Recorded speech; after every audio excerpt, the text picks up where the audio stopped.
right, Ada Twist Scientist by Andrea Beatty, illustrated by David Roberts.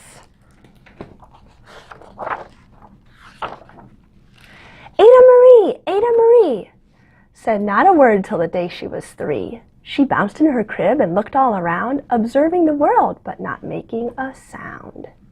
She learned how to climb and made her big break with a trail of chaos left in her wake. She ran through the day, chasing each sound in sight, and didn't slow down till she conked out at night. Her parents were frazzled, but tried not to freak, as Ada grew bigger and still did not speak. Clearly young Ada, with lots in her head, would have something to say when it ought to be said. That's just what happened when Ada turned 3. She tore through the house on a fact-finding spree and climbed up the clock as high as she could. Her parents yelled, "Stop!" as all good parents would. Ada's chin quivered, but she did not cry. She took a deep breath and simply asked, "Why?" Why does the clock tick? And why does it talk? Why don't we call it a granddaughter clock? Why are there pointy things stuck to a rose? Why are there hairs up inside your nose? She started with why, and then what, how, and when. By bedtime she came to why once again. She drifted to sleep as her dazed parents smiled at the curious thoughts of their curious child, who wanted to know what the world was about. They kissed her and whispered, "You'll figure it out." Her parents kept up with their high-flying kid, whose questions and chaos grew as she did. Even Miss Greer found her hands were quite full when young Ada's chaos wreaked havoc at school. But this much was clear about Miss Ada Twist. She had all the traits of a great scientist.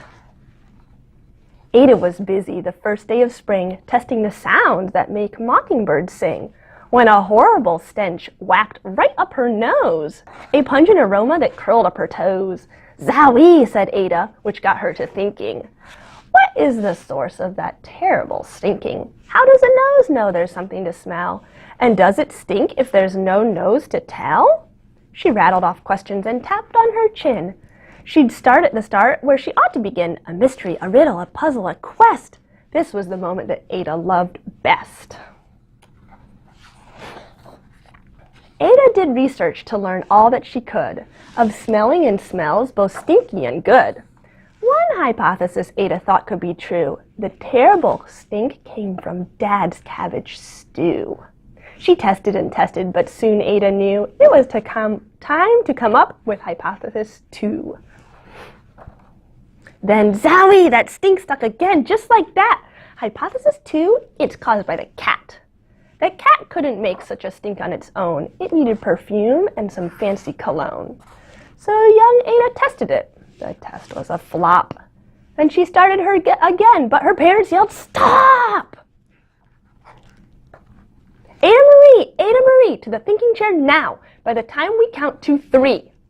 "Enough," said her mother. "That's it," said her dad. Her parents were frazzled and frustrated and mad. "Why?" Ada questioned. Her mother said, "No." "What?" Ada queried. Her father said, "Go. You've ruined our supper. You've made the cat stink. Enough with your questions. Now sit there and think." She looked at her parents. Her heart turned to goo. Poor Ada Twist didn't know what to do.